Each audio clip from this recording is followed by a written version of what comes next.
Welcome, everyone. My name is Uwe Brandis. I'm professor of practice at Georgetown University and faculty director of the Georgetown Global Cities Initiative. And welcome to this workshop that we are conducting as part of our partnership with the UN Habitat. We are hosting an Urban Thinkers Campus focused on the practices associated with place management. And we are very excited to partner and collaborate with the Institute for Place Management. We've been conducting a number of these workshops, and they've been regional all over the world. And we're really excited for this morning's conversation. And without further ado, I'm going to hand it over to Steve Millington. Thank you, Steve, for your collaboration, and the floor is yours. Yeah, thank you. Thanks for having us and invited us to be part of this session. We're going to talk from a UK perspective. We're from the Institute of Place Management. We're a professional body which is based out at Manchester Metropolitan University. And since 2019, we've been running the National High Streets Task Force for England, which is a national programme to the challenges around high streets, or in a US context, the main streets, I suppose. And from this, what we want to do is extract some of our learnings from this programme around place management, place capacity, and what the priorities might be going forward in terms of revitalisation of our town and city centres.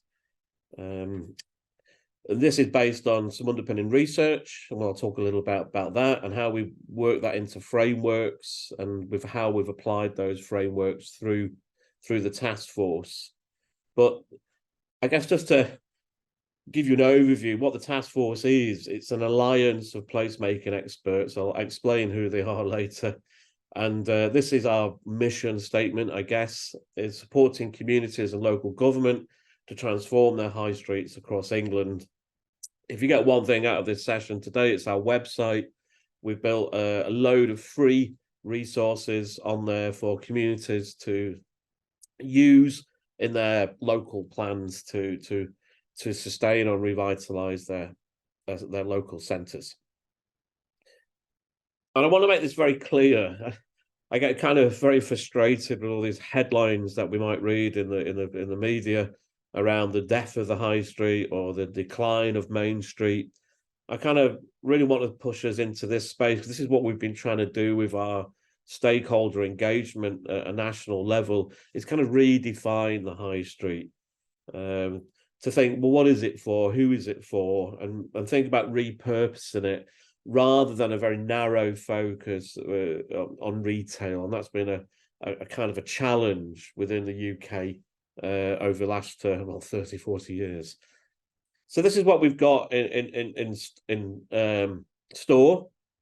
I'll explain what the challenge is, how we're responding to the challenge, and then I'll explain a little bit about our underpinning research and the frameworks we've developed. And then the final bit, I want to pull out some policy implications going forward. So almost ask the question, well, if you're thinking of setting up your own National High Streets Task Force, you can learn from our experience, and I'm quite happy to share those. And I can't pick out everything. We're in monitoring and evaluation phase at the moment, but some of the salient things coming out, and we've got time for questions and so on. So what I'm going to do before we do anything, I'm going to hand over to my colleague Nikos Antunis, who's is going to ask a few questions, really, using Mentimeter. Also, if you've got questions that you want to ask us during the presentation, then use the chat function, and we've got some pause points where we can pick them up. And if not, we'll pick them up at the end. And if we don't have time to do all of them, quite happy for you to email. We'll do it by email. So Nikos, we'll pass over to you. So I need to stop sharing. Yes, Thank you. Can you all hear me, by the way? Is this okay? No?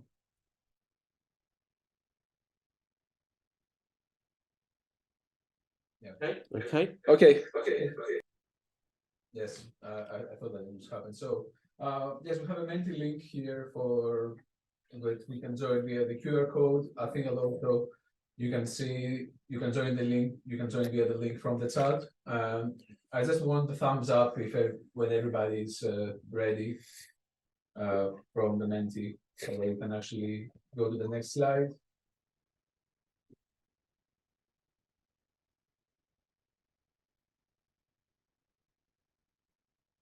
And I think I have 3 thumbs up.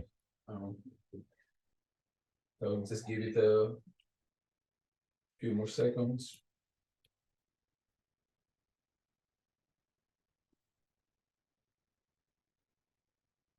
Okay, yeah, we have some thumbs up from Zoom as well. So hopefully everybody has clicked the link, and we're just gonna ask you some simple questions really that will actually uh, help us move the conversation. So the first question we have is what should we do first to make high streets or main streets more attractive and or fit for the future?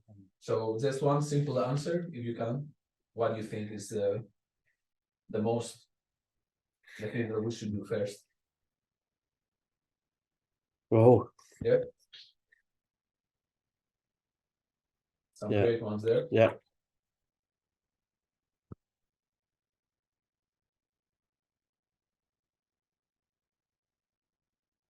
So yeah, diversify, less cars, get organized, promote human connection, provide experience.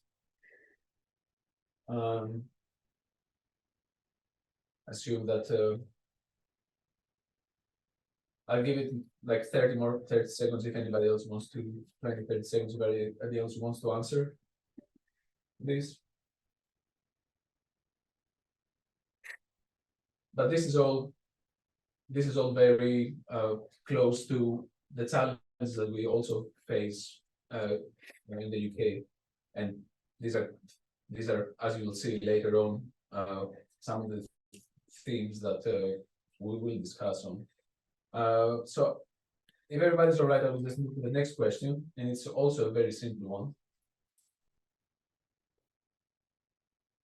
What is the one thing that you need to change other than money to make things happen?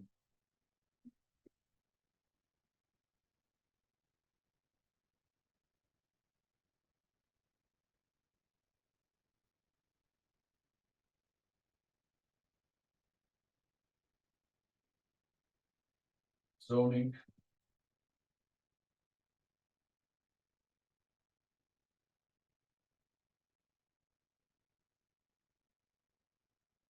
and land use. Similar, the loosen the rules. Oh, public-private dialogue, commerce, new mobilities. Oh, it's more things. Oh, yeah. And inclusive spaces, safety, physical spaces. So yeah, I mean, you can see that they're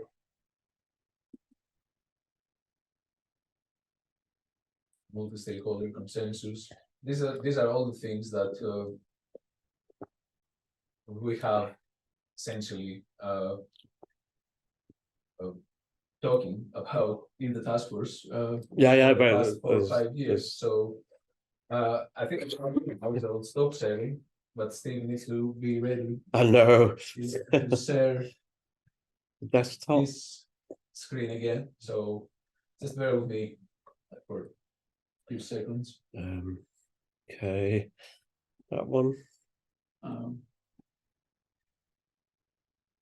Yeah. So thanks for participating, and we'll go back to Steve, and hopefully some of these things will emerge also in our presentation discussion later on. Okay. Have I got the right screen display up? That's the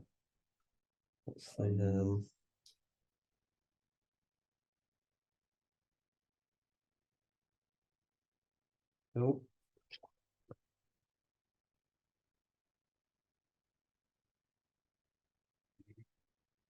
Resume share. Oh, Okay, I'm gonna have to do this again. Hang on. Yeah, is that working fine? Yep. Ooh. Okay. So, okay. Ooh.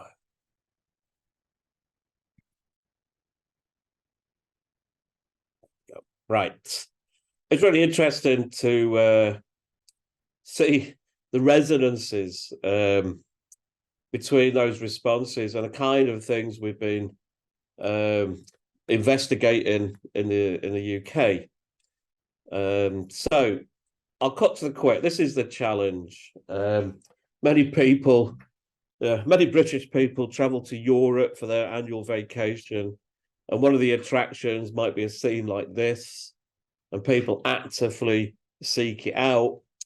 But then we come home and we kind of challenged by this kind of environment. Okay, it's a bit extreme, but typically this is how the media would like to represent the British high streets at the moment, regardless of the facts.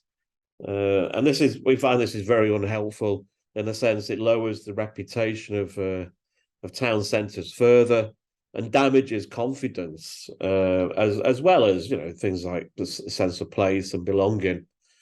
And it's interesting. Similar narratives are found in the US experience. I remember the Main Street program of some years ago. This kind of concern that certainly in terms of local high streets or town centres or smaller centres, there's a concern with the growth of particularly out of town retail and the internet, that these centres are in decline, and so is the focal point of our communities. So, but I really want to challenge this. I mean, hopefully from your own experience, you'll know not everywhere is in universal decline. We've worked with a couple of places within England. Altrincham, for example, had a 30% vacancy rate 10 years ago, and that has been recovered, and within 10 years was nominated High Street of the Year. And Newquay, a town where we've done some partnership work in, they recorded their highest footfall figures in 13 years in May this year. And so these towns are doing something right, and what might be learned from these places? I'm not going to dwell on this. This is kind of like we kind of know what the long-term structural challenges are. And that's been well documented for those not familiar with the UK experience.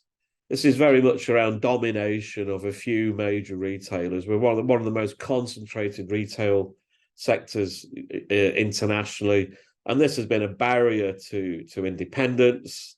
It's narrow consumer choice. We've produced clone towns with all the same brands. Retail throttled out other uses. And when we lost it, a big damage to our traditional retail centres was caused not by the internet, but by out-of-town shopping malls and retail parks. And then the internet sales began to grow. The financial crash created the perfect conditions for the collapse of our national multiples, decline of shopping centres, and all along the way, we've been losing bank branches, travel agents, insurance, police, health services, and everything else you might expect to find in a town centre. Post-pandemic, this is kind of like where we are now.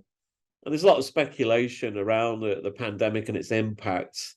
I'm not sure all of it's supported by evidence, but regardless, that there were changes.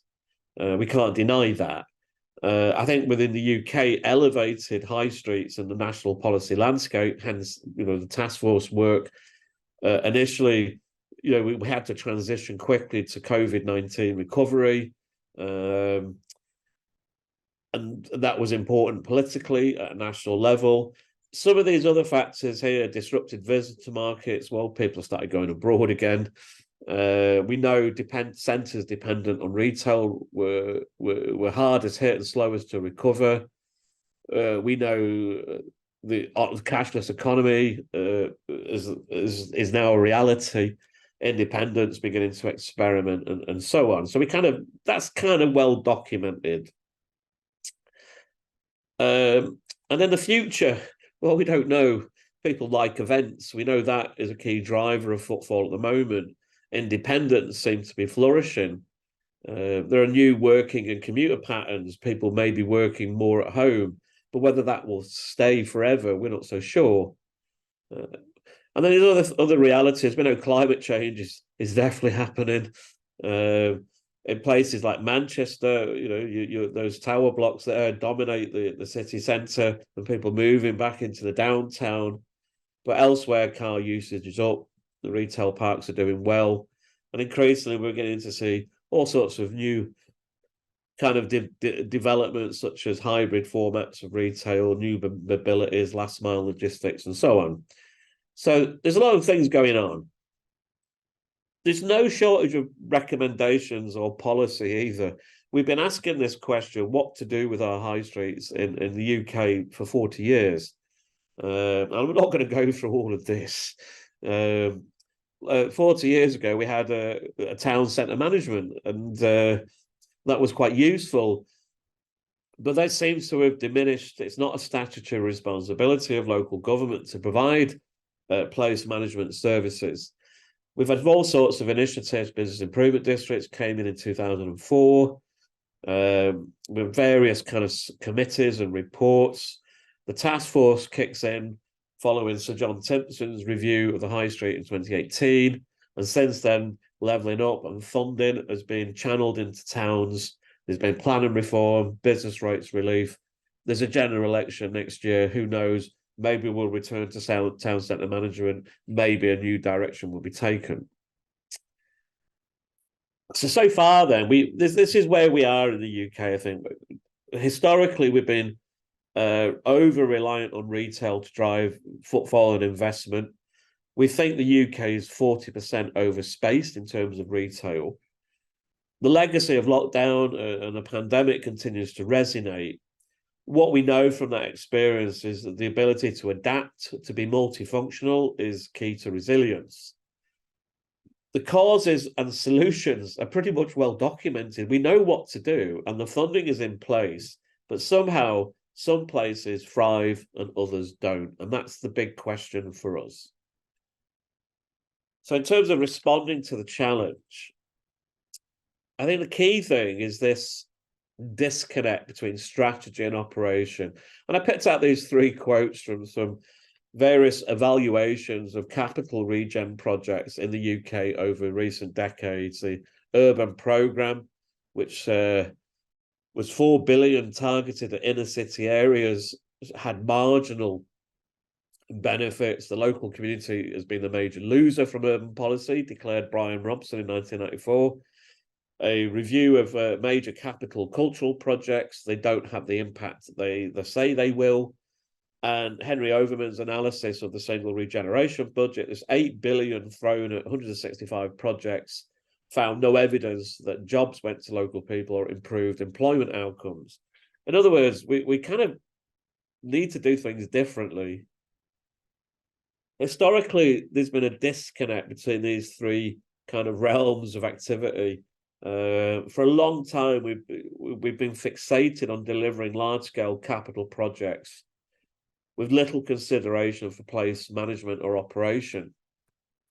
This possibly reflects the dominance of professional groups who are focused on strategy and vision, long-term goals, but the frustration is the outcomes are always in the future. And when you engage local people, this is typically what they talk about, much less glamorous elements of place, but very functional and important to local people. And these challenges often require immediate attention, not long-term fixes. And the final piece of this complex picture regards a lack of understanding of what drives footfall and investment in places. For a long time, we've just said it's shops. However, less understood is how all these other functionalities can drive footfall, synergies, investment in place. So this is where we say multifunctional places. It's really about thinking about these other anchors, but then connecting it all up. And as someone says in the mentor, it was very so good to see much more coordination and collaboration and communication between the stakeholders responsible for driving these different services in place. Okay. But this reveals all sorts of policy challenges at different scales. At the local, the struggle for local government to find capacity and expertise, to the lack of stakeholder engagement, the ability to build local buy-in or consensus, and surprisingly, as we found in some analysis, a lack of data or evidence to make decisions or inform visions.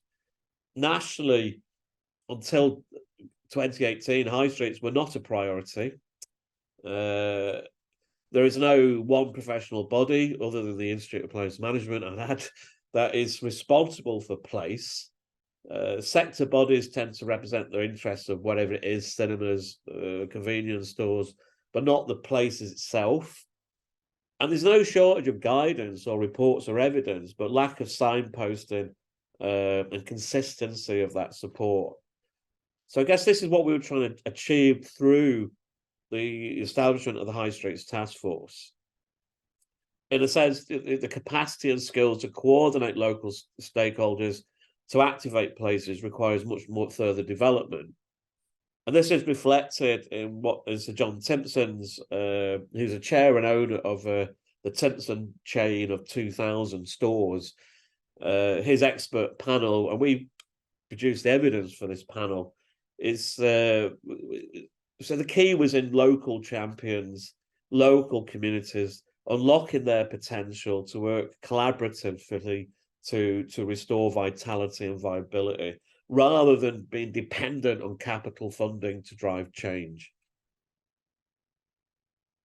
So this was proposed in 2018. The Institute of Place Management led a consortium to win the tender, and then COVID hit. We flipped online, we flipped to COVID recovery, and then we've been in full rollout delivery, and we're continuing on until September 2024. So about a 5-year program from start to finish with a bit of an extension. This is who the consortium is. It's a range of professional bodies who provide specific expertise, technical support, and so on.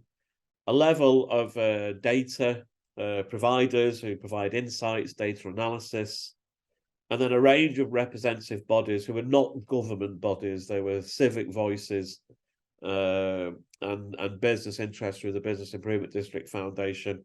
So we could listen to other voices. So we had a more greater representation at national level. The first task was to coordinate a national approach. So we established a board, an executive group, sector leaders group. So, you know, the theatres, the cinemas, the convenience stores, and so on, come together on a regular basis, and then engagement with through a range of different researchers through our research and data group, which all of these included representatives from central government as well.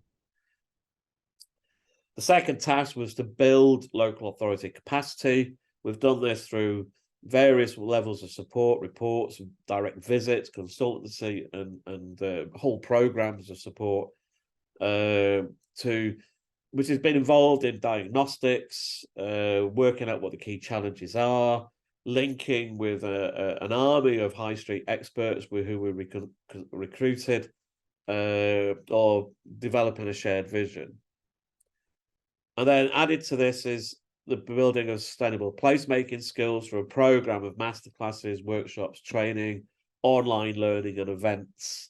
And specifically, personally, I've developed and delivered the placemaking program in around 25 locations to date, with more to follow. Okay. And then the final task was to share information and data.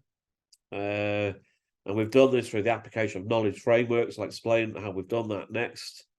Through our website, online repository, which has over 1,000 free to access resources in it now, various diagnostic toolkits, data dashboards, and a regular newsletter. So through this, we've over the last since we were established in 2019, we've visited 150 places. We've run 80 workshops, provided over 2,000 days of expert support, over 2,500 hours of local analysis, and added 1,000 resources onto our repository, resources which we summarize and rewrite in an easy to access language. Okay, so before I move on to the frameworks, I just want to see if there's any questions from the chat there. Oh, if anyone's got any questions, they can go forward, I suppose. Okay, There are 2 questions, Steve. Okay, go on then, fire away. Yeah. Earlier, Karen asked, what role does free public transportation to a city center or to a transport hub at near center bring people to the area? Do bike routes or walking routes from a transport hub and no car zones help? I think this is specifically about high streets. Yeah, it's a really complex answer to that one. In general, yes, there's no evidence to say they don't help, and in certain cities which have had car-free days or restricted cars, then the evidence is that people stay and dwell for longer and spend more money. But it doesn't work in every location, so it has to be kind of specific.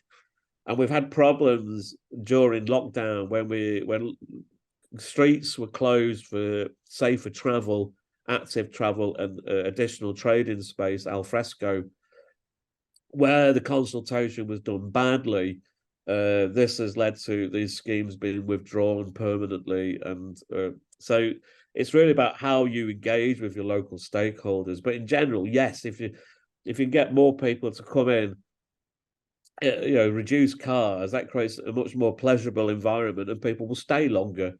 But it's not but then the opposite of that is we've had pedestrianised precincts and car-free zones in the past, and they've become windswept concrete precincts, which are underactivated and underused. So it's a really, if you're going to close a street down to traffic, you then have to activate that street rather than just put the barriers up. But there's in general, and I suppose the other question there is around free transport. There's a challenge. If you put free parking in, this then undermines the sustainability of local public transport. And it's been quite often a response we've seen nationally is that's what local government will do, thinking it will bring trade into their town centres. All it does is bring the existing customers in who think, great, free parking, and they park there all day. So it's you need to look locally, but in general, if we make the centres more pleasurable and activated, then people will come. What was the second question there, Suin? Yes. Uva asks, how do you see the evolution of place-based governance? Are there trends in the formation of place management organizations? Yeah, well, and I would say this: the solution is around local place-based partnerships involving a range of community, business, and governmental organizations, which kind of need to be less focused on strategy and much more focused on the operational side. What we've found is places, a surprising number of places don't have these partnerships in place, and those that do are on different trajectories, and we've been helping them, tailoring our support accordingly. But obviously, we're from the Institute of Place Management, we would say place management partnerships are the future. Mm-hmm. Is there another question there? Yeah, I actually want to entertain one more question in the Q&A portal from Tim. Yeah. Tim said, I was a bit curious when you said we know what to do and when the funds are in place. And did you mean in terms of what to do with High Street? And can you elaborate? Yeah, we know how to develop place-based partnerships. We know how to do place branding in a participatory way. There's loads of good practice out there on placemaking. There's loads of good practice, and there's lots of data out there as well. In fact, too much data. It's sometimes. In academic research, the solutions are kind of well understood, and also in policy and practice. It just seems that when we hit the ground, it's not necessarily the policy that's the problem. It's the policy instruments And that goes back to the effectiveness of local partnerships and local leadership. Awesome. Oh, Yeah, we can end okay. with this question. Yeah. Not sure if you can view the chat yourself, Steve, but how does Yeah. you kind of answered this question just now, but how does locally sourced data fit into the evolution of place-based management? Oh, it's absolutely essential. We can look at average trends all the time, but that does not reflect what is happening locally. And I've got some later. I've got an illustration of that. So yeah, more local data, even if it's getting some students from the university to stand on the main street with an old-fashioned clicker and count the number of people walking past a point. That will do. That will do. We built guidance for that as well because we've kind of forgotten. Okay, so I think we'll move on. But thank you for those questions. They're really interesting. And hopefully I've answered them. If I haven't, then drop me a line and I'm happy to continue that conversation. Okay. So I want to move now on to the underpinning research and frameworks. We didn't come by this by accident, is what I'm saying. Manchester Metropolitan University, we've been doing this kind of work for about 30 years. Initially focused on retail centres, but broadening out to consider place and place management. And in 2006, we established the Institute of Place Management as a professional body to give voice to this growing network of place managers. The challenge we find is this, that it's so big and complex that people just don't know where to start. And this leads to paralysis or poor decision making. So really what we've been trying to do is articulate a complex set of knowledge and turn this into a practical set of toolkits. So the first is around data insight. So do you want to do this bit, Nikos? Yes, you want to see it soon? Yeah, I'll just press slide if you press it. Okay. Yeah. So I'll hand over to Nikos. It's all about data. But this is based on projects we did previously for the Economic and Social Research Council and the government's Innovate funding, where we worked with retail intelligence specialist Springboard to understand what was going on in our town centres. So Nikos? So I will return. Yeah, thanks, Steve, and hopefully you can still hear me. We're trying to keep one mic on rather than having feedback all around.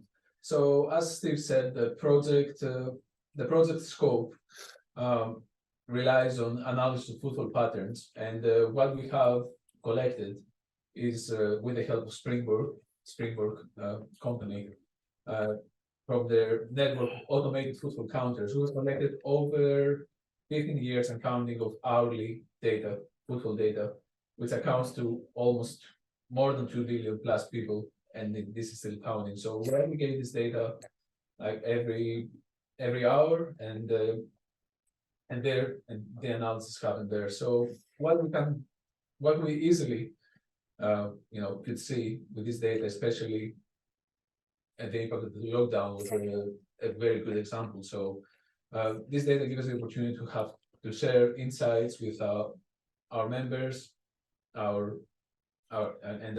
and the participants of the task force in this respect. And we can say with some confidence that places that are dependent on retail were the ones that during the pandemic, for example, were impacted the most and they're still in the process of the recovery, but slowly than other places.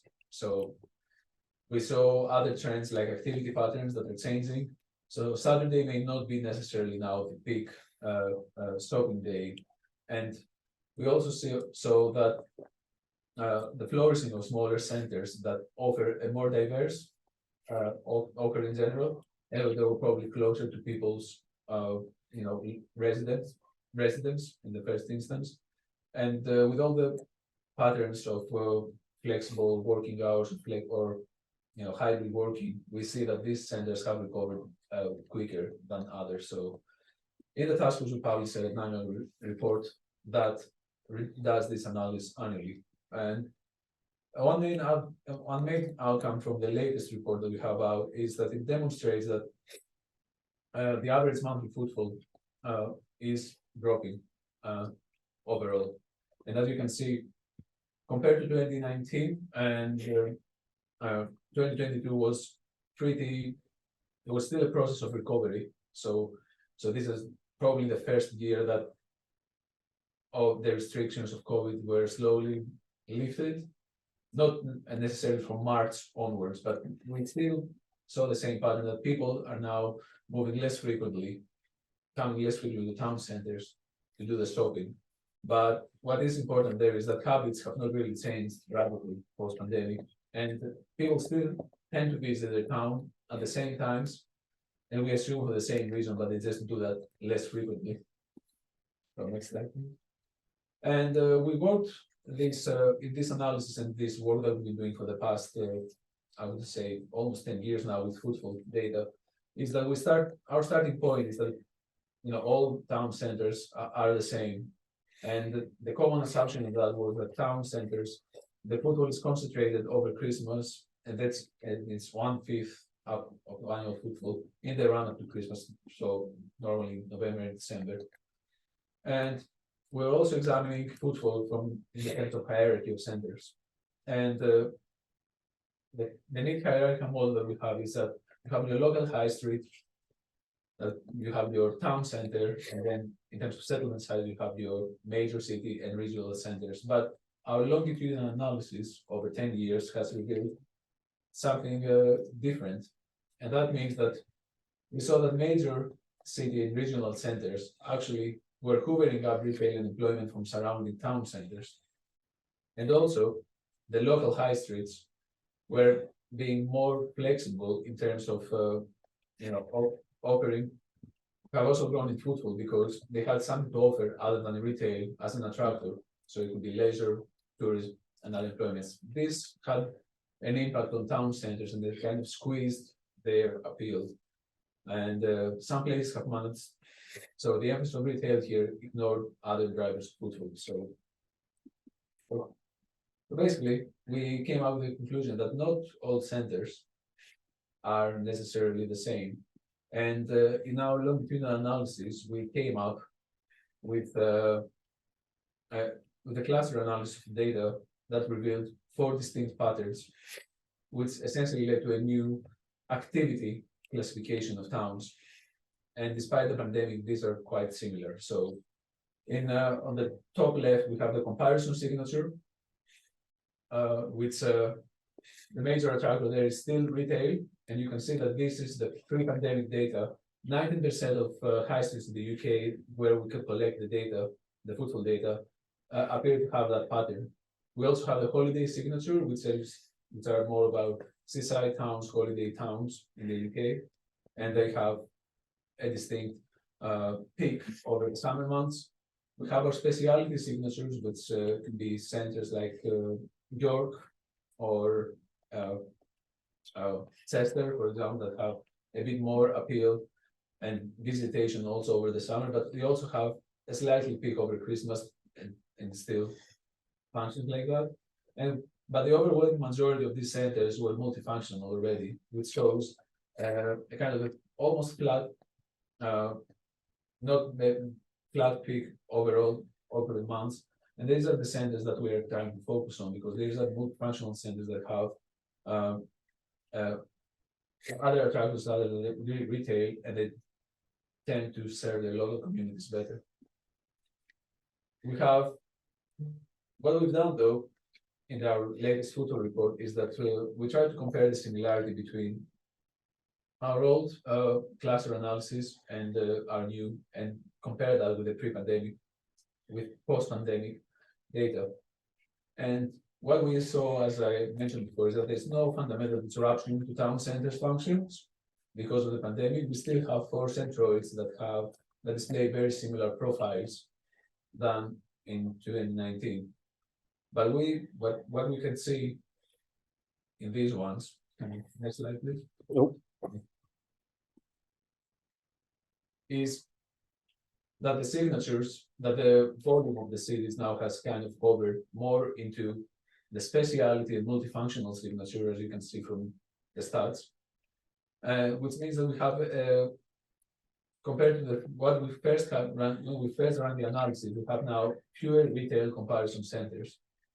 Most are now still multifunctional destinations, fewer places also with a holiday signature, but we have a significant growth of places with speciality profile, because these are places that are beginning to understand how events may drive footfall, or how heritage assets and cultural programming may drive the town forward. And this is an example of a typical small multifunctional center, just to explain how their pattern of activity looks like over the period of the year. And this is for 2023. They have, as you can see, a relatively flat footfall throughout the year with no noticeable peaks, and they meant to be, they're meant to serve the local community, and all the opening times, the events, the services are focused on that. They are driven by local catchment, everyday convenience and routines, but they also have community events, and that these are the spikes that you can see in this graph. So whenever there is something there is that pulling power that drives people in the town. It could be a summer carnival, Halloween, or even a pre-Christmas event. And an aggregate of all the towns types during 2020, and this again shows the impact of lockdown in footfall, and why it's like really hard for it maybe to come to the pre-pandemic levels. As you can see, when in the first week of the first lockdown in 2020, footfall overall the UK dropped almost like by 90%, and as you can see, the last peak there also by 70% when the second lockdown in 2020 happened. But when we aggregate that in the 4 signatures, we have a more interesting pattern of activity there, where you can see that the holiday towns, especially in the first lockdown, after the first lockdown, and in the second lockdown, recovered the most, and several outperformed even the 2019 measures, because people were actually traveling there for the pre-attractions, for the landscape, the open space, and the one place that we spoke even didn't anticipate the volume of people in that location and struggled to cope with demand. But also you can see, can you go to the previous one? Oh, sorry. Sorry. And you can see also that the comparison centers in that sort of like deep blue blackish line, they were the ones that suffered the most, especially during the first and second lockdown. And in our trends, we still see similar results. So just to summarize everything in terms of footfall, we have a lack of understanding of functionality in the UK, and this has started to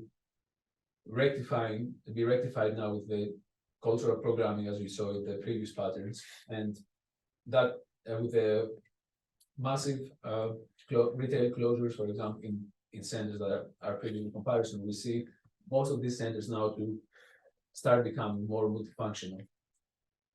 And what does this mean? It means that it involves development of other anchors that are non-retail,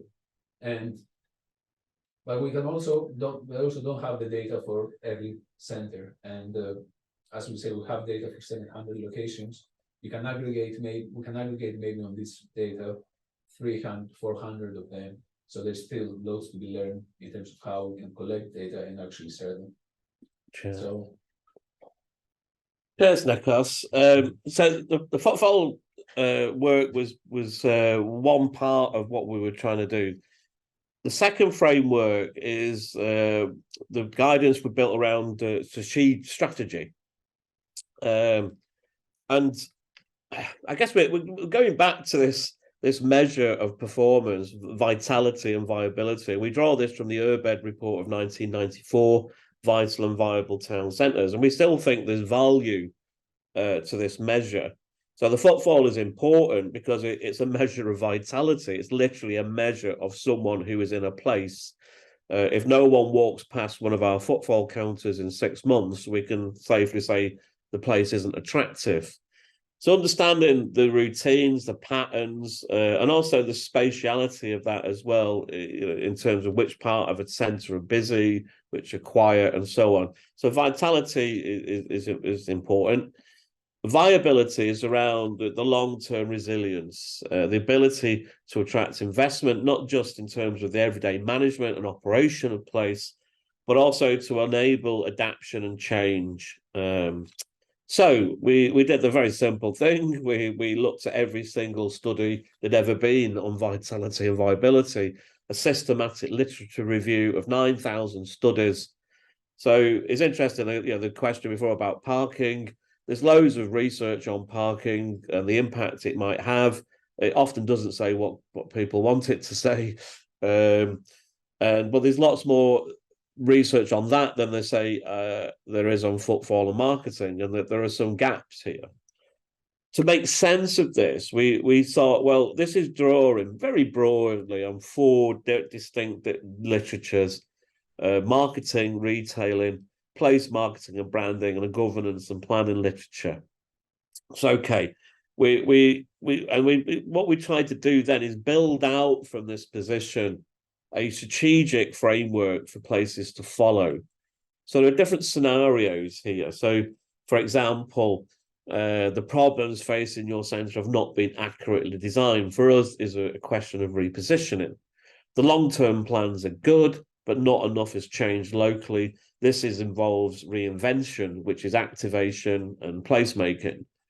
You may have done all that. You might understand what the challenges are, and you might have done lots of placemaking, but people's perceptions haven't changed. That's when branding should kick in. And if you still haven't sorted that out, and you're still failing, I guess, then perhaps there's something much more fundamental which needs to be addressed, either physically or, more often than not, with the different governance arrangements in place. So we're able then to build a strategic response, working in partnership with each locality we've visited. So we've conducted diagnostic visits, which is around, should they start with repositioning, reinventing, rebrand, or restructure? Should they gather additional data insights? Importantly, but use this evidence to build visions which inspire a collective ambition. Reinvention, as I say, is all about activation, animation, diversification, as someone said on the word cloud earlier. That's important, and trialing things and experimenting with new services, be it pop-ups, markets, vacant unit activation, and so on. Rebranding. Our take on rebranding is around, really, this is really about civic pride, sense of place, encouraging that buy-in. And often it's not a case that places need to attract external visitors to their location to recover. They need to touch base more with their local community. So local people are using their nearest centre often and more frequently. So the point about active travel earlier is very, very salient. And then the final element is putting in place capacity, leadership, and partnerships which can deliver change. And then considering the bigger projects. The problem we've had in the UK, as I illustrated earlier, we've often started considering the large-scale spatial change without thinking about everything else. Or very often places they go to is get some place branding consultants in, and it doesn't work. So our job really is then to use this framework to work out best to start. They're not mutually exclusive categories. It's a route map, and it's very fluid as well. Through the work I've been doing on reinventing, often this then reveals issues around partnership formation and additional capacity is needed, or it aligns with a branding, or it aligns with a lack of a collective vision. So where unlocking one area actor then reveals other challenges. So but it's knowing where best to start is the challenge that we've been trying to overcome. So we've kind of got various scenarios here. Do you want to do another Menti now? Yeah, could do. Okay, I'm going to hand over what we've been. So these are the kind of questions we've been asking ourselves when we go into a town to do a diagnostic visit.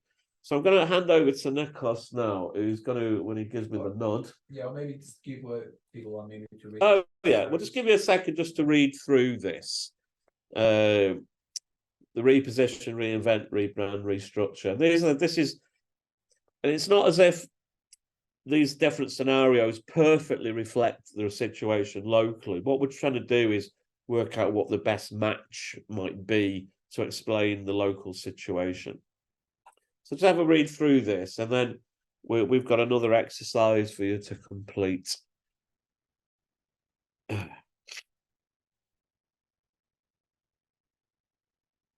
So in summary, repositioning is about data, vision. Reinvention is really about activation and adaptation. Rebrand speaks for itself. Restructure is particularly around partnership development. Yep. I will share my screen now. Oh, okay. So I'll just stop that share. Yep. And I think that you all can see now this screen. So it's basically a very simple question. Based on your experience, which of these scenarios best reflects your centers? I think about centres you're familiar with. If you can't think of one, think of places where you live, or the centre you use most often. If you work with multiple centres, then think about what the general issues might be.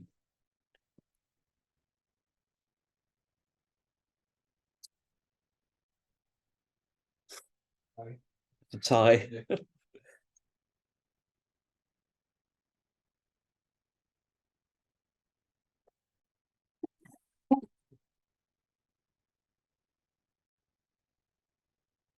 Oh, it's each way the race. Let's have a couple more votes. See if we can get a clear winner.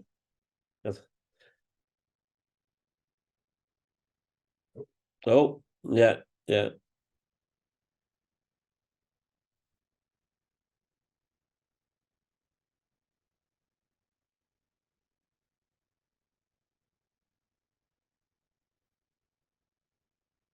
Okay, so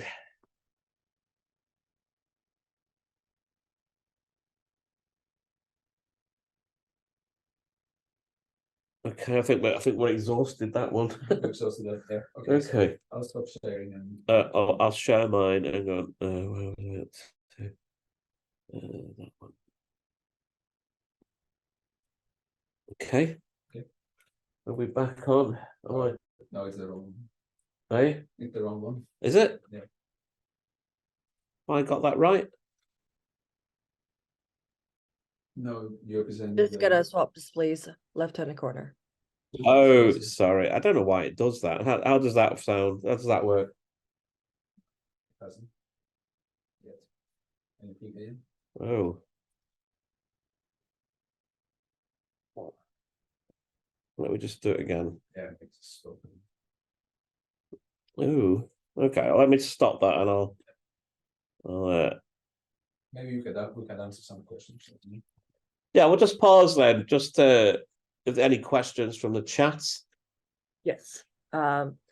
What role, the first question is, what role do regular arts and cultural districts / events and free access to public arts play in community involvement?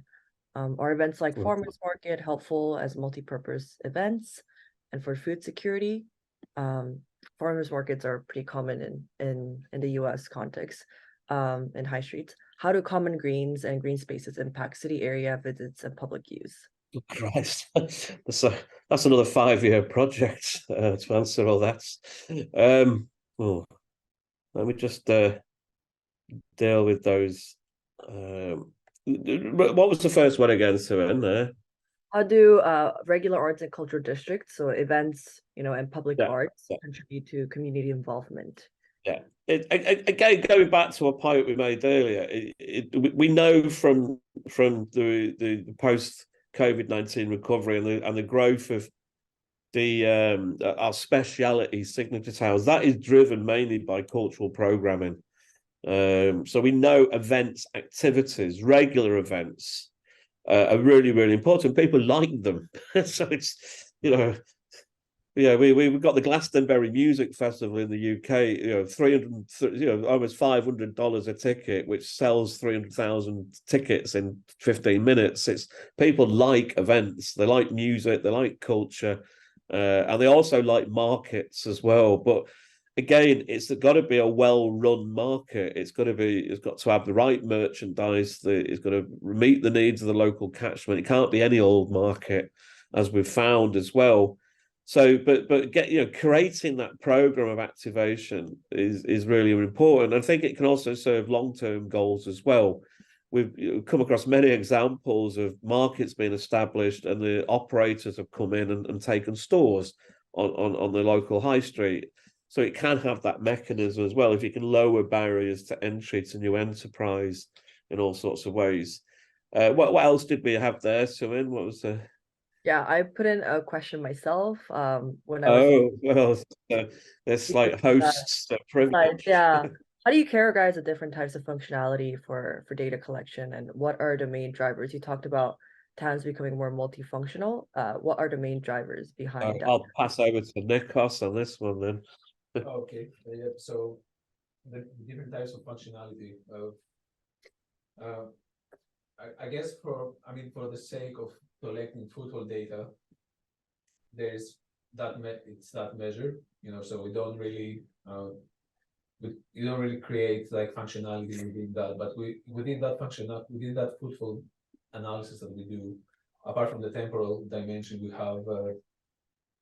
have dimensions based on evening economy and daytime economy. So we're trying to rationalize how different activities other than retail can fit into the evening and daytime economy. But it's still kind of, we haven't really finalized that. So whatever I said, so between these four functions, these are mainly the heuristics that we have in terms of what are the anchors of the place. If there's there's a hospital, if there is like a cultural center, if it's a working hub, if it's commercial space. So we're trying to just decipher that how, or a train station, even that we consider like a very big anchor. So we're trying to understand like this kind of parameters functionality. I don't know what Steve is doing. Sorry. Yes. And the main driver behind towns becoming more multifunctional, I would say that it's mainly that kind of shifting from major retailers like leaving town centers and then bringing more more like cafes, restaurants, bars, other civic anchors, place-based anchors. Yes, place-based anchors like civic activities.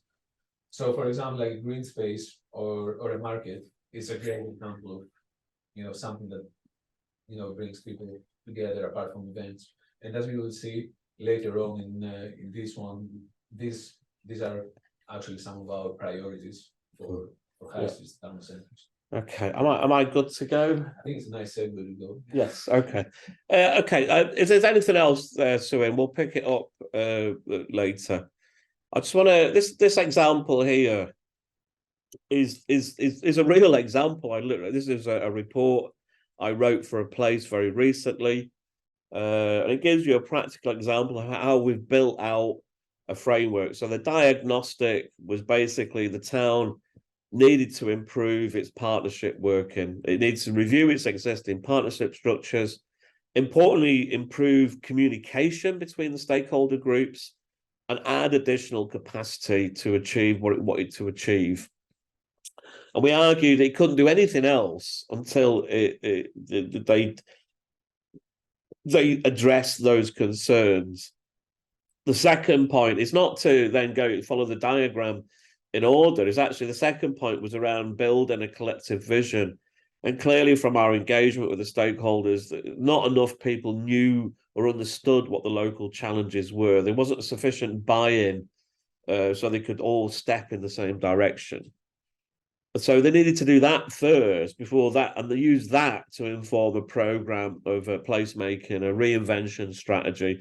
In this case, first on a very basic level, basic improvements to the appearance of the centre, but then a regular programming of events and activities, and then longer term improvements to shop fronts, signage, greenage, and other creative interventions. So I guess a lot of things have their place. A lot of the questions people have been asking, they do have their place, but it's knowing when and what order to deploy these interventions. And then the final thing, and rebrand, often we put this last, because what's the point of saying branding your town centre or high street or main street if people come and find that there's nothing to do, none of the shops are open, there's litter everywhere? Those fundamentals have to be addressed so there's a kind of basic standard in terms of place assurance, I suppose. So we know this is having impacts, and I don't know. I can't have we've done 150 towns, so and we're getting to chart through the impacts of this, in different places as part of our evaluation program for central government. But we know it's having an impact, that new partnerships are being constructed, places are finding the toolkits and frameworks of the 4Rs framework very useful, not because we're necessarily saying anything new or rocket science. All we've done is collated existing knowledge and kind of represented it in a meaningful way that local partnership groups can understand. And that has then enabled them, or given them the confidence to make the necessary steps forward.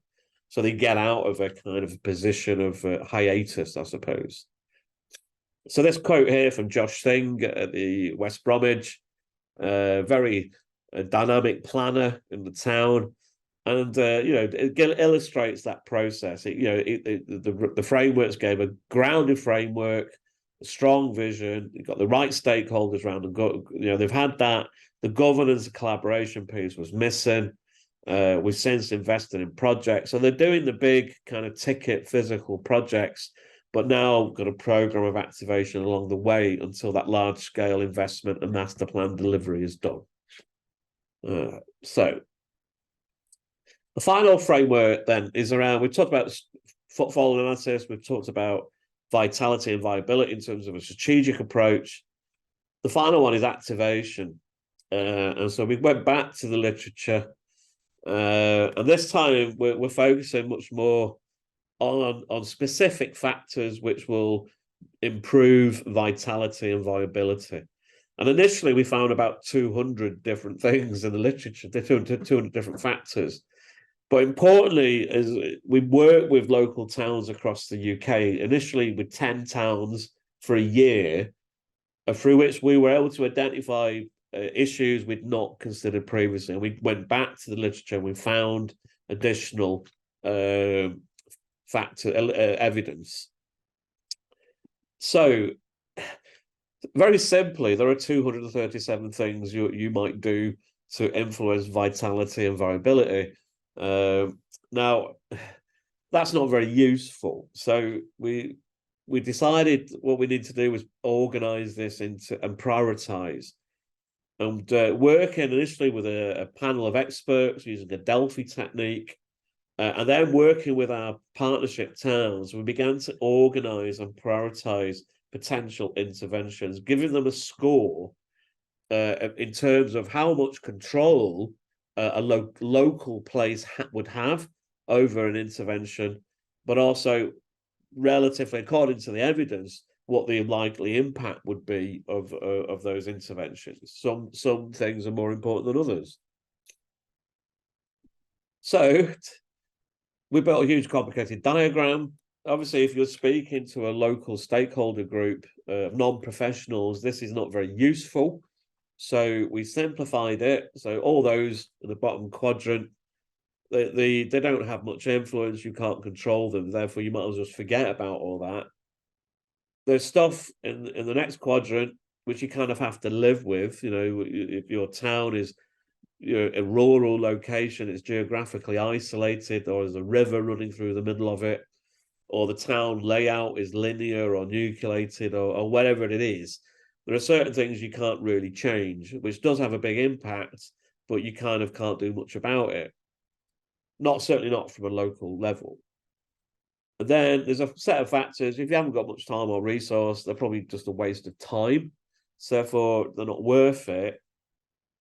And again, this reveals then our top priority interventions. These are intervention areas where, according to the literature, the experts, and town partnerships themselves, are things that, working collaboratively, you should be able to achieve, which will have the most impact on vitality and viability. And when you blow that box up, this is the top 25. There's still a kind of relationship here. Like, some things are easier than others. Like, improving accessibility into a town centre it requires sometimes big investment. Place marketing is much easier. But to make sense of this, we put them in order of and consistently understanding activity hours, and is a key challenge. We've got very traditional opening times in the UK, 9 till 5, for example, or in many towns the local shops close by 4. In one town, 3. And a mismatch between those activity patterns and how people actually use those centres. So if you've got like a commuter hub in your suburban town, that might be busy after 6 o'clock when people return from work, but they come back and they find most of the shops are closed. So thinking through activities is often an intervention which just needs a bit of coordination rather than any massive investment. The way we present this in terms of a local engagement is, well, we've made it even simpler. We just say there are 5 questions we're here to answer. What affects the look and feel of your high street? How does it function? What does it have to offer, both retail, non-retail offer? How does it need to change, and what stops it from changing? And how is the town centre managed? And then you can see here we've benchmarked the 25 priorities against these 5 questions. And I've got an example of how we've kind of built that out into specific recommendations. Again, this is a real example. It's one I wrote myself, where I've been, speaking to the local authority. I've done a site visit. I've done a workshop with local stakeholders. I've interviewed local businesses and traders. And I have testimonies from other task force experts. And then, so I've been able then to think, well, in this town, it coordinated social media to promote the offer, small improvements to appearance, extend creative interventions. You can read through that yourself, in the sense how we've built an activation plan on top of the strategic kind of approach. And it's not as if all 25 factors apply in all centres. This is very much the outcome of a conversation had with local stakeholders to mutually agree what the priorities are for that place. So this kind of place-specific response has been central, rather than an off-the-peg consultant's prescriptive response.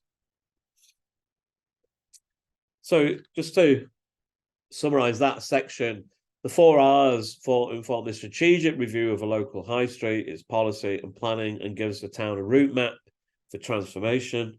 The 25 priorities inform place operations and activation of plans to manage vitality and viability.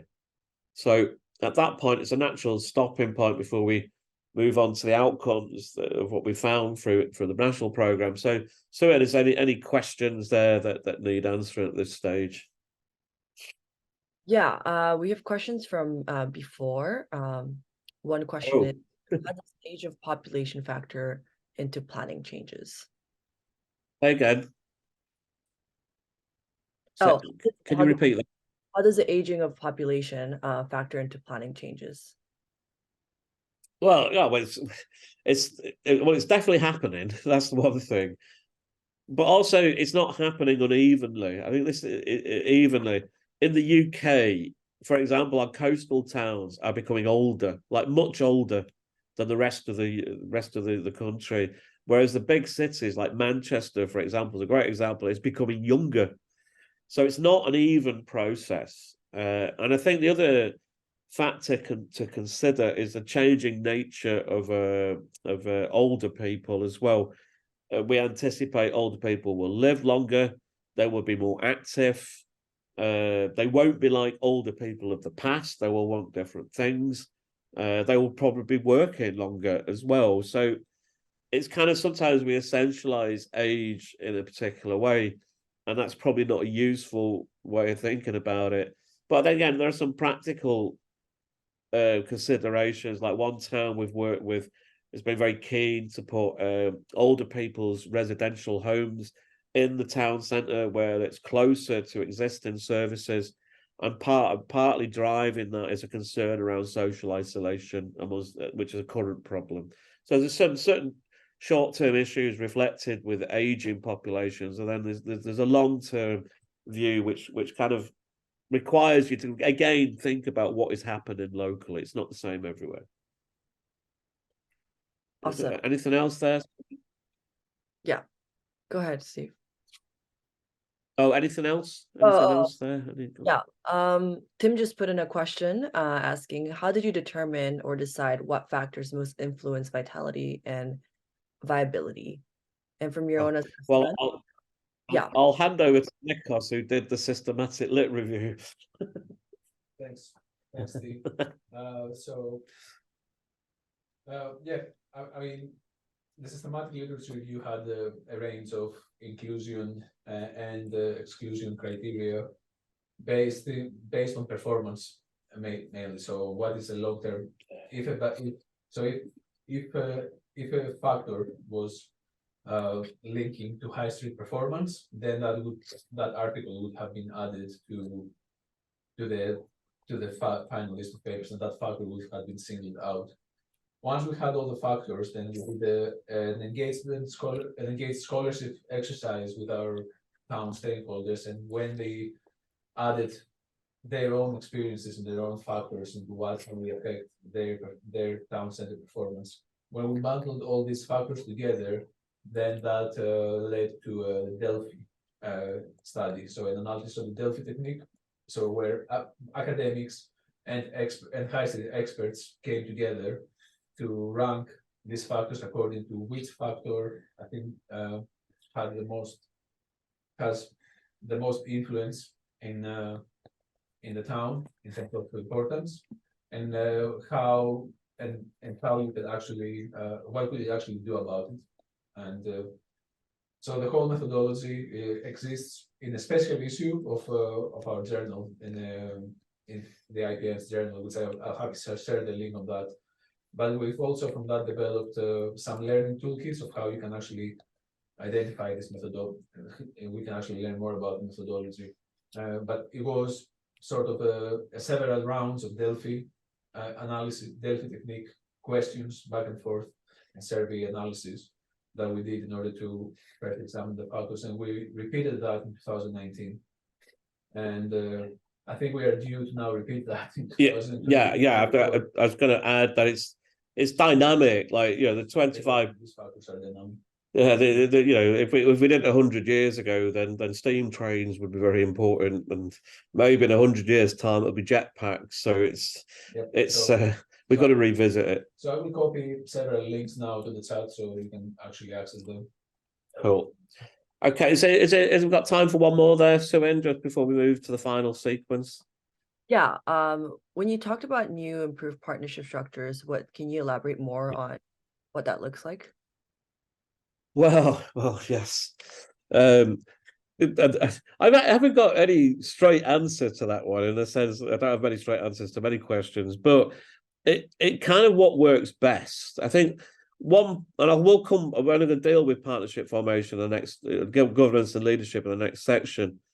But what we're finding in the UK is there are lots of town centre partnerships or city partnerships or wherever you want to describe them. They're quite formal. They're often time limited, and they provide strategic overview for the delivery of specific projects, like an area-based master plan, for example. What we find is that those are the places which are struggling in the sense it's all about strategy, and there's too many chiefs and not enough doers, not enough people on the ground. There's too many strategic. They're talking shops, in other words.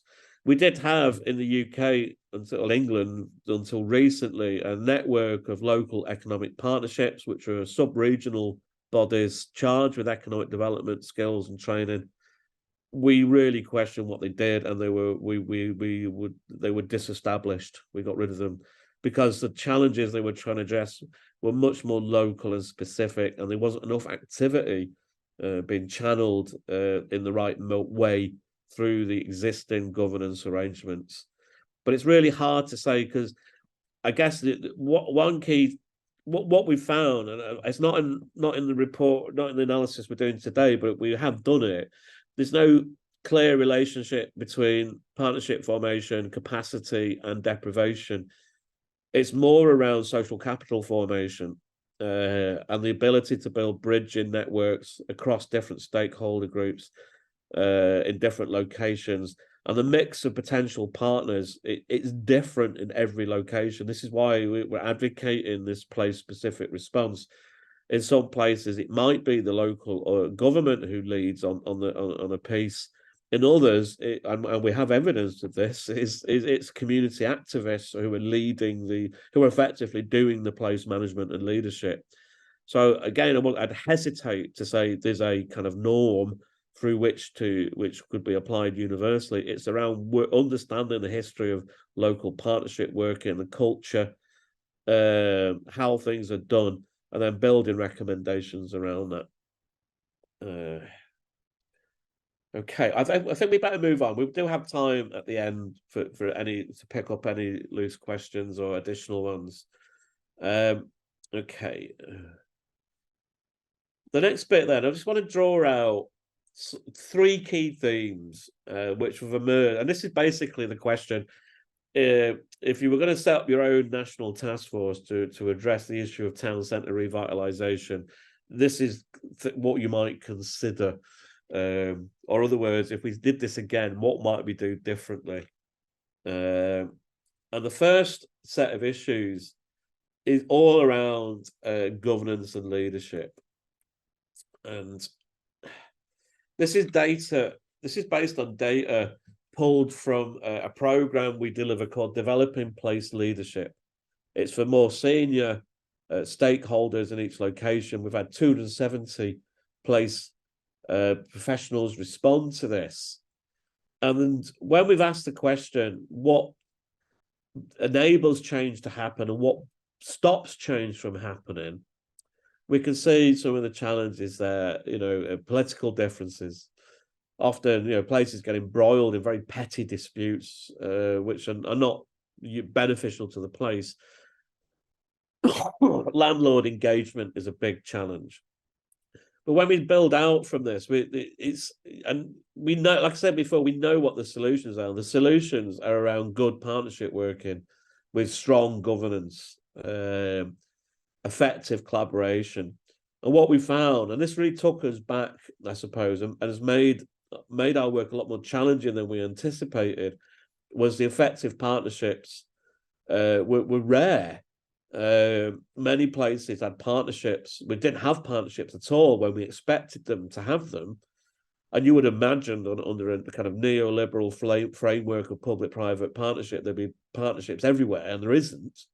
Or there were partnerships, and they were just moribund. They were, like I say, talking shops, or entirely focused on long-term strategic goals and not sufficiently addressing the immediate challenges to their centres.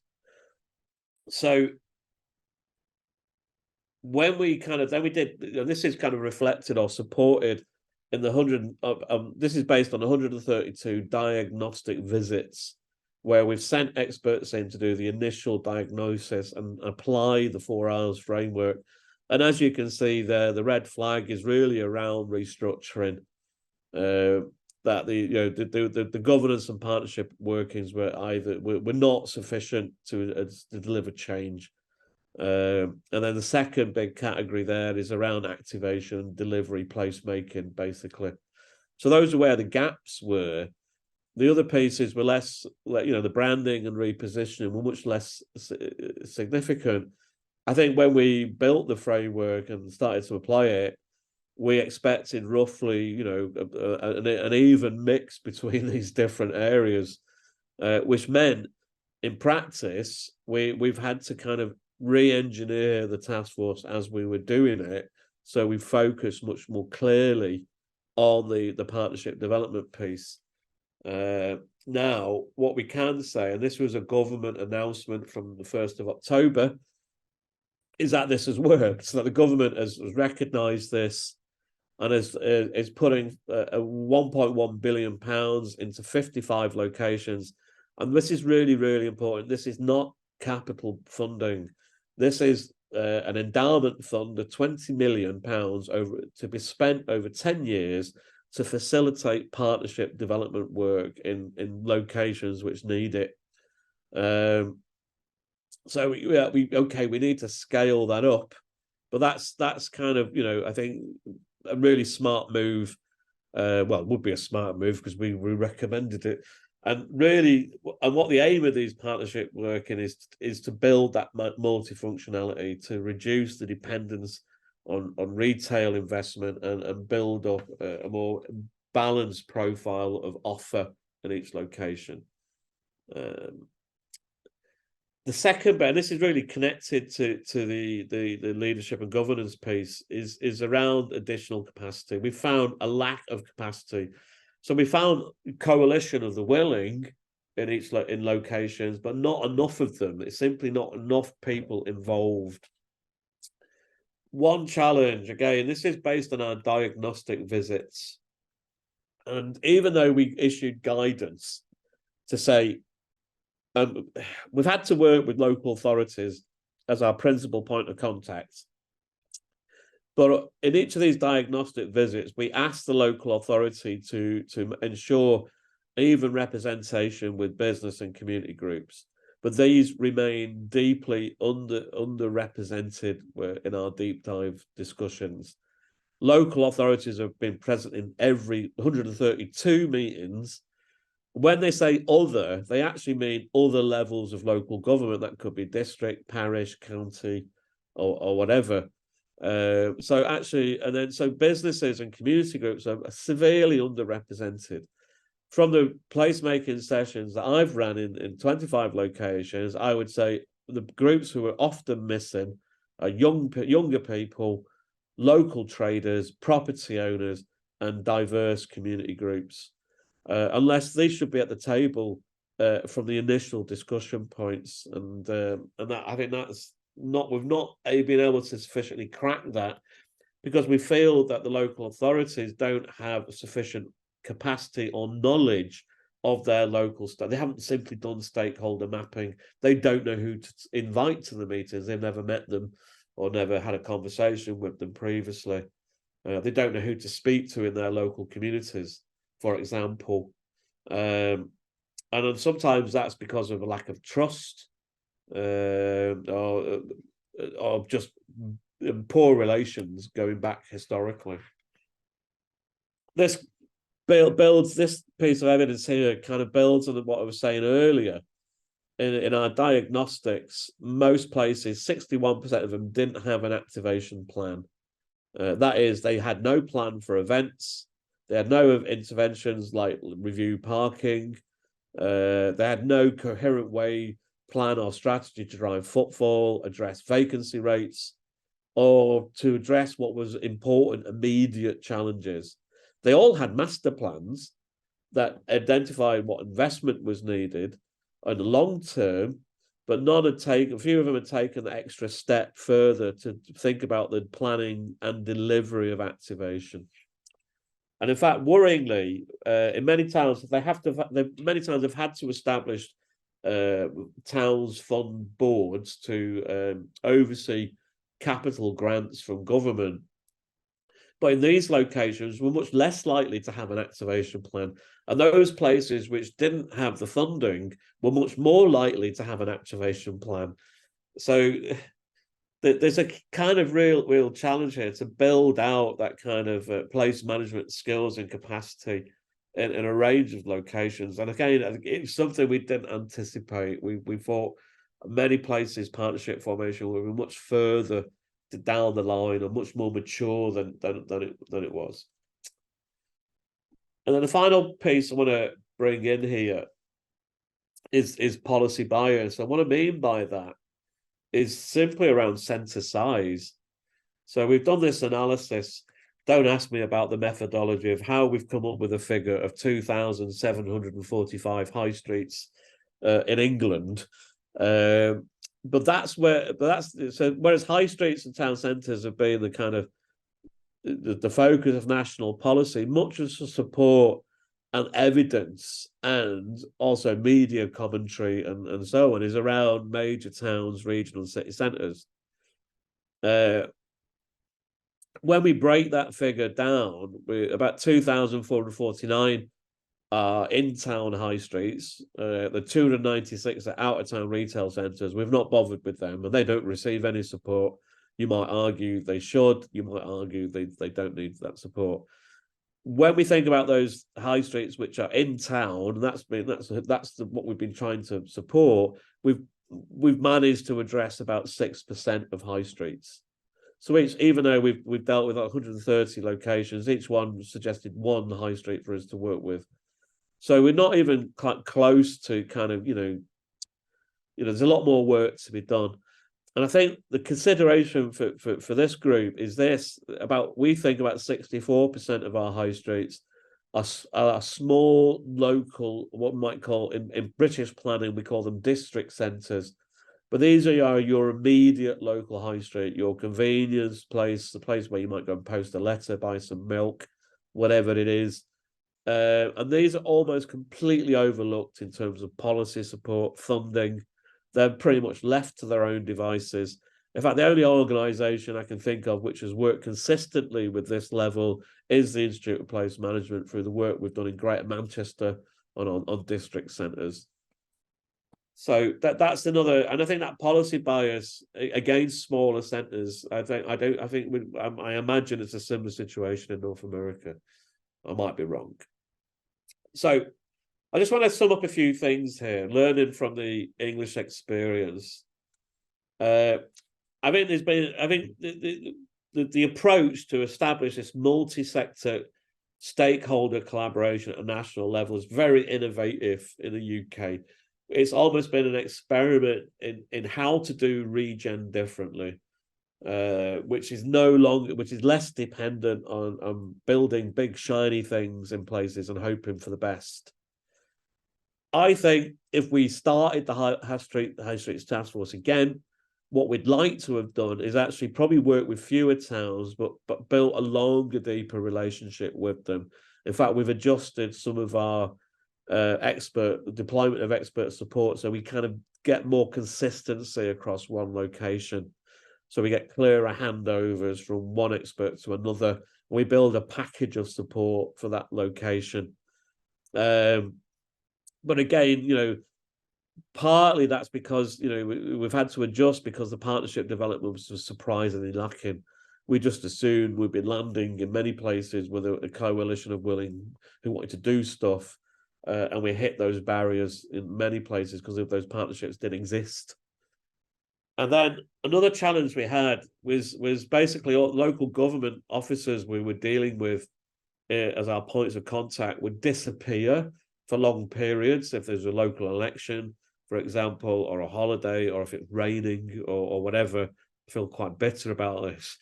But it's getting them pinned down in terms of timeframes has been remarkably difficult to do. And particularly when government announced new funding streams like capital projects such as levelling up, investment zones and so on, we were told point blank there was no one available in the local authority to even book a room to put some stakeholders in, never mind reach out to the right stakeholders.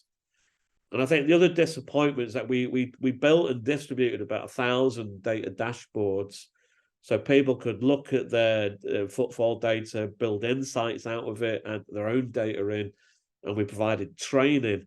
But that piece has been, remarkable.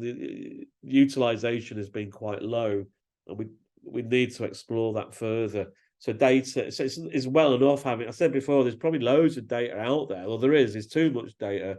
The ability to spend time to draw insights and analysis in a useful way is still a challenge, and we don't know exactly why this is the case. Again, lack of capacity.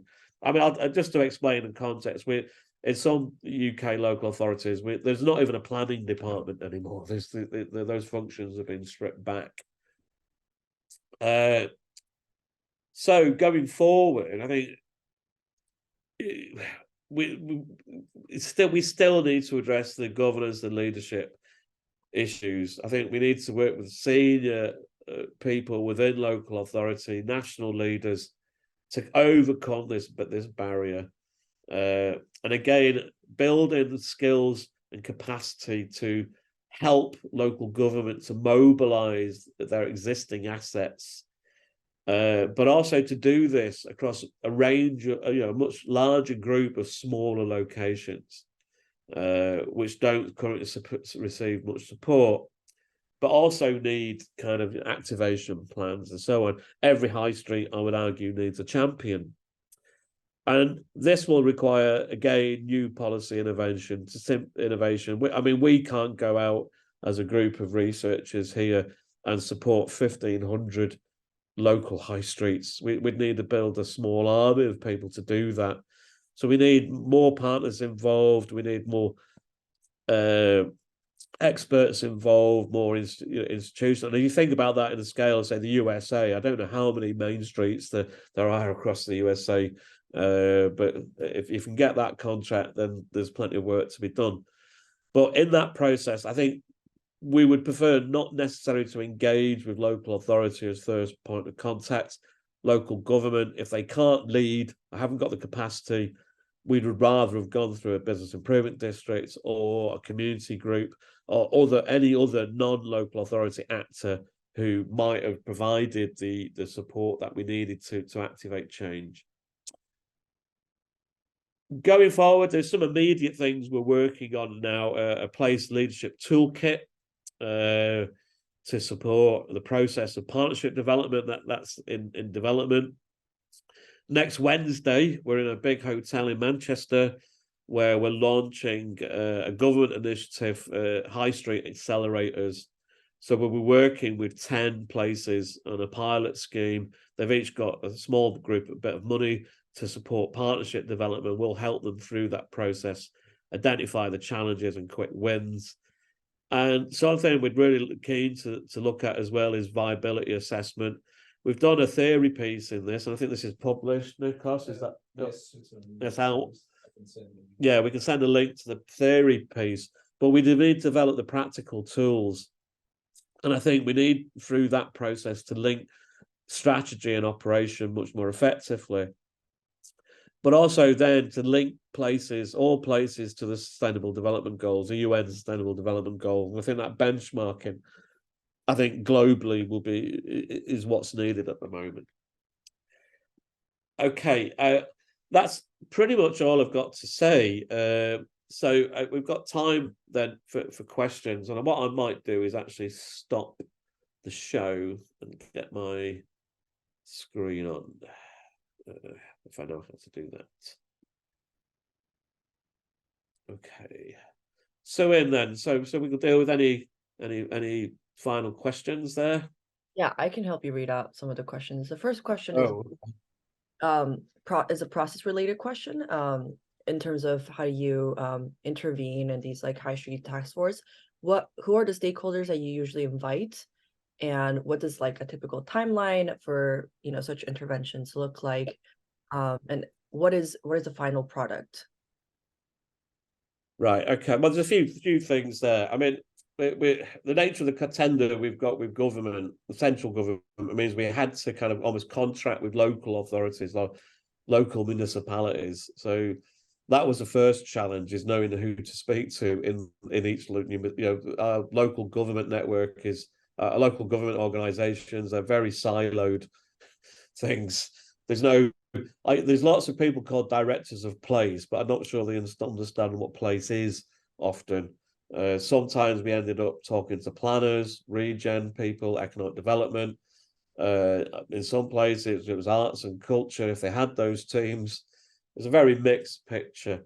Once we'd eventually identified a point of contact, we're then reliant on their local intelligence to put the stakeholder groups together, and that's another challenge. We in some locations we had better intelligence because we've got through the Institute of Place Management a membership network. Yeah, so I get an illustration. I can't say where. I went to one town. It's a predominantly Asian-owned businesses in the town. 300 businesses on the high street. It's a very big town centre. 80% of them are Asian-owned independents. Went to the workshop. There was one Asian-owned business trader there. The business engagement team of the local authority, I don't think had ever spoken to anyone on the high street, any business on the high street. They were much more focused on corporate kind of level business development. So that was a challenge. The timeframes, again, this is a huge cause of frustration. The process was that we would send in an expert to do a diagnostic visit. They would then produce a prescription sheet. Going back to those earlier slides, that could be workshops, online learning, master classes, whatever it was agreed at that deep dive, and then ideally, to be delivered within a 3 to 6 month period. So in a structured fashion. But in some locations, the excuses were brought to the table. Oh, we can't do it now. The time is not good. We don't have capacity to do it. In one place, I can't say where, where we did the diagnostic visit 2 years ago, and they're still hesitant around having any kind of stakeholder engagement, which they can't fully control themselves. And I think that's down to, I've got to point, I think it's just down to sheer paranoia or concern that these publicly elected officials actually will be held to scrutiny by the people who voted for them. Is the only thing I can think of is to, other than outside a general election. I don't know. It's been a hugely frustrating person. I think had we been able to circumvent that in certain locations, I think we would have had better outcomes, to be honest. Okay, is there anything else there, Suin? Yeah, another question was about sort of working with smaller businesses. Does the local government help in terms of, buying leases or helping with capital funding? I remember at the beginning you were talking about limited sort of vendor choices and trying to diversify and make the high streets unique. So is there government support to help make that possible? It's a really patchy piece. When we start to get down to the micro support, I think retail businesses are really poorly supported in policy, and particularly our traditional SMEs in all sectors are poorly supported. If you're a new startup high-tech software developer, you get grants thrown at you left, right, and centre when you probably don't need them. And also we get a lot of traders who enter into our high streets who don't know how to run a business. I would say there are good traders and bad traders. And we, getting that we find it difficult as well. Like some places have had traders associations and were doing coordinated work, others weren't. In some places there was support for things like accessing grants to do the shop frontage improvement schemes. Some places there was no grants. Some the grant scheme was very generous and simple, others it wasn't. It was all sorts of challenges, even though all English local authorities operate under the same legal statutory framework and roughly should be the same. It's these huge discrepancies from one place to another. It's remarkable, and the challenges often come down to sometimes individuals who just simply don't know, don't care, don't want to make the change. That they are the blocker. We need to sidestep them. In terms of traders themselves, I say they're good and bad traders. You always find in a stakeholder meeting a local trader who's been in the town for 40 years who will sit there with their arms folded, going, "Things ain't what they used to be." And I've found actually young traders or new businesses have been much more proactive and they understand, hybrid business, the new business models. They understand price points, how to do their shop front up, how to address their window display, basic retailing 101. They kind of get it. And I think a lot more work needs to be done in that field. We've got too many independents trading as lifestyle choices as opposed to actual businesses would be the challenge. And I think we romanticize our independence sometimes. We need to kind of prick that bubble. I think that romantic bubble, I suppose. And is anything else there? Yeah. Next question's about community engagement. Are there any patterns among the towns with higher levels of community participation? And what are the factors that determine that? Is it outreach, or is it the presence of civic organizations?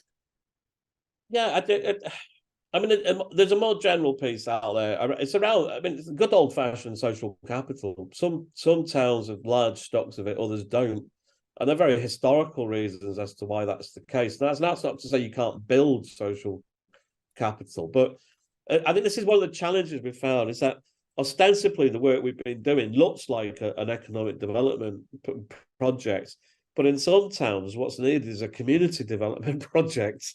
And then other towns are so focused on community development that they've completely overlooked young entrepreneurs and creating space for entrepreneurial activity, which is locally owned and locally controlled. It's fine if there's a huge inward investor coming in to build a massive factory. They're quite well equipped to deal with that. But these kind of micro interventions, this is why policy and skills had to be devolved down much more to a local level rather than it being sitting in these regional bodies. It's a big deficiency of the UK system. The challenge is we don't necessarily have a place-based approach in any of these locations. It's like we've got institutions who sit divided, they're siloed themselves, they're not working. Even local government doesn't speak to itself. I had one location, I was speaking to two officers who basically make up the town team, and they do loads of great work, activation, events, festivals, markets. I said, what's the worst thing about the town centre? And he said, us. We're the best thing. We get all this stuff done. So what's the biggest blocker? He says, us, the council, because someone else will stop me from doing it. There'll be a reason, health and safety, a kind of, a licensing, regulation, fees, and complex bureaucracy, which also, is part of this mix as well. So yeah, if I had the answer to effective community development, I'd have a bigger house. There's another question about the larger national political context, and you mentioned a little bit about government intervention in high streets, but are there sort of general ideological divide between different parties in the UK about high streets and their competing visions for UK towns? Well, we've sent representatives to speak at both the main political party conferences just the other month.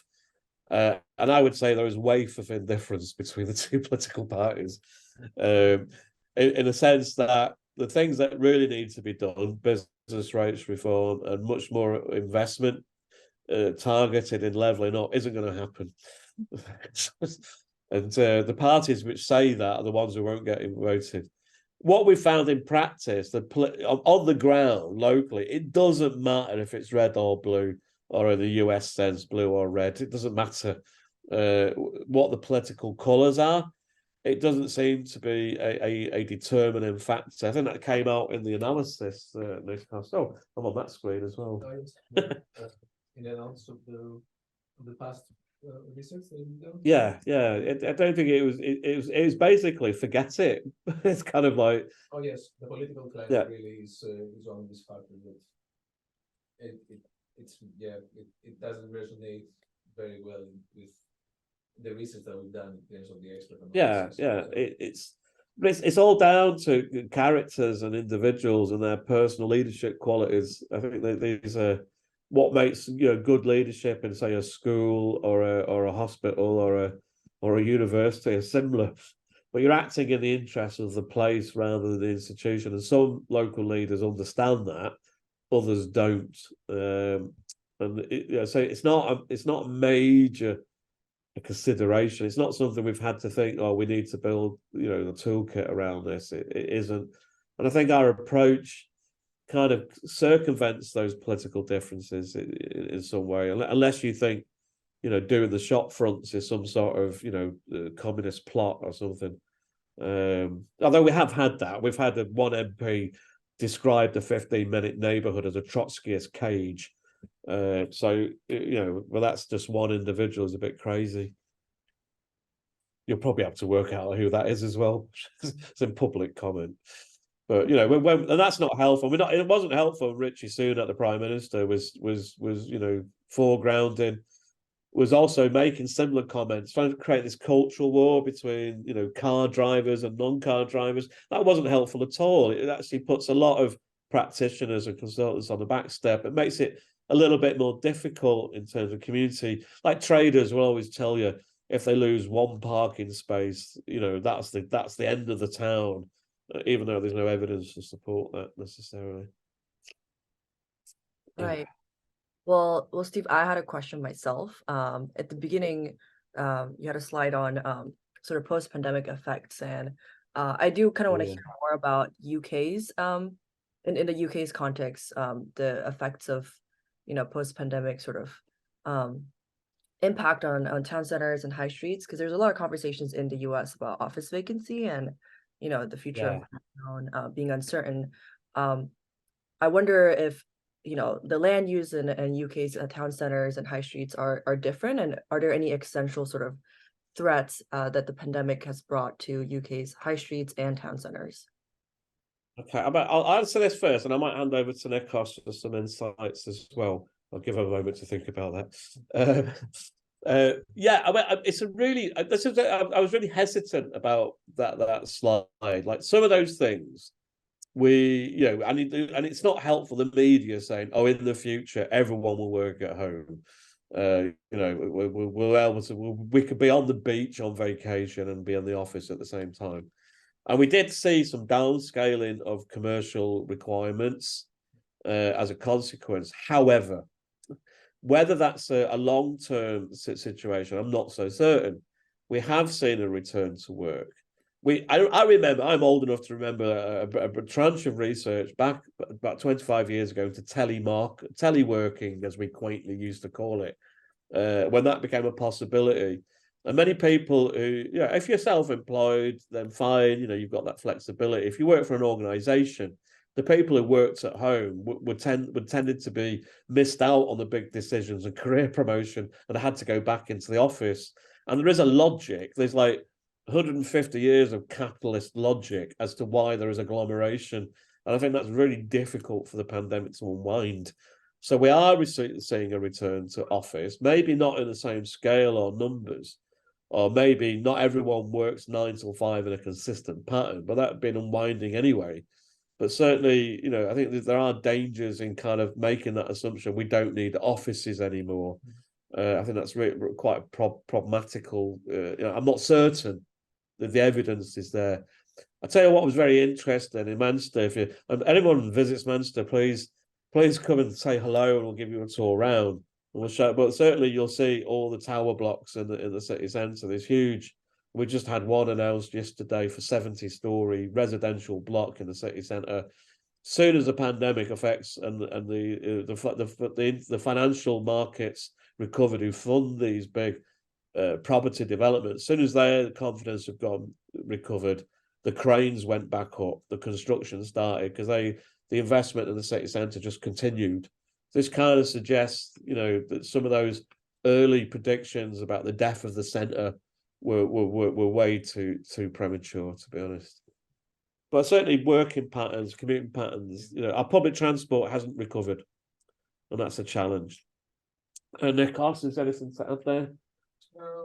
I mean, mostly in terms of people of supporting. So I know that because I talked to the Manchester Business Improvement District actually yesterday, that they're trying to support more businesses now that are that have this commercial activity and try to find measures to help them activate these spaces again. So that means like bringing more people into work, or maybe just overall doing more events in town, so that we can create that kind of buzz to visit the town center, the city center again. So there is much more focus now in making city centers essentially, active as many hours of the day as possible, and for as many groups of people as possible, which will probably float into work patterns again. I would say that at least in the UK, we have like at least most of us are now return, though, to sort of normal working patterns. Like I would still come to work for example 3 days a week, even pre-pandemic, because that's where I teach. So Academics are a good example. It's like 3 days a week. What, 3 times more than I was doing previously? Maybe that's not a good example. But yeah, I don't know. Maybe you can tell us about the experience in the US. Yeah, well, I mean, so what's your perspective? What's the US story on post-pandemic? I don't think, well, that's interesting because I feel like each country has a different response to sort of the return of the office. I know back home in Korea, people are basically like almost 100% return to the office. So downtowns are kept the way it is. There are some teleworking, but it hasn't significantly affected downtowns. But the US, I mean, at least in Washington, D.C., we do have a lot of conversations about, I think there was like a cafe that closed recently in downtown, a famous one, because there's just not a lot of office presence, and a lot of the retailers, particularly like ones that serve lunch to office workers or coffee shops, have significantly closed down. So in the US, I think teleworking is more, it's more present, and the effect of it is, it's more visceral, and nobody has solutions to it, I think. Well, making places more interesting and welcoming, I suppose, is the solution. I suppose the worrying thing from our perspective, like pre-pandemic, we were looking at footfall in different retail environments, high streets, shopping centres, and retail parks. And our retail parks our shopping centres have continued to decline. And a bit like the death of the US shopping mall, or the reinvention of malls as something else. But our retail parks, they had a boost during the pandemic because I think a lot of people saw them as safer places to go to. These are kind of big retail units on the edge or out of town, and they've been growing. So we thought they might disappear entirely, and they've been functioning much better than anticipated, which is not helpful in terms of yet more out of town development. But it's the logic. I mean, none of this is rocket science in a sense. If you move jobs out of a place, that place might decline. It's kind of like, I don't know. Didn't we experience that during the deindustrialization? I don't know.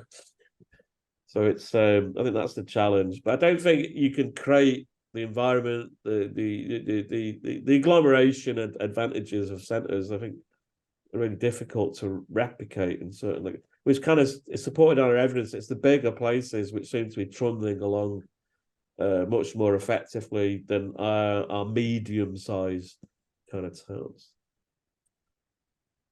I'm going to jump in here. I just wanted to thank Steve and Nikos for delivering what really is a masterclass in analyzing issues of place and place management. I do think that both of you and your institute are global outliers in dedicated longitudinal research in this subject matter. It's just not the norm. And so this is a wealth of experience and insight that you've shared with us today. Thank you very much. I'm really excited to carry this conversation forward into our closing session on December 8th, where we will definitely contextualize this further in an international context. So for purposes of the recording, I'm going to call the session to a close, and informally we can stay on the Zoom and chat further. So thank you everyone for joining. That concludes this workshop, and we look forward to having you join again on December 8th, when we'll be offering a concluding session for the Urban Thinkers Campus focused on place management. Thank you. Cheers. Thank you. Thanks, everyone.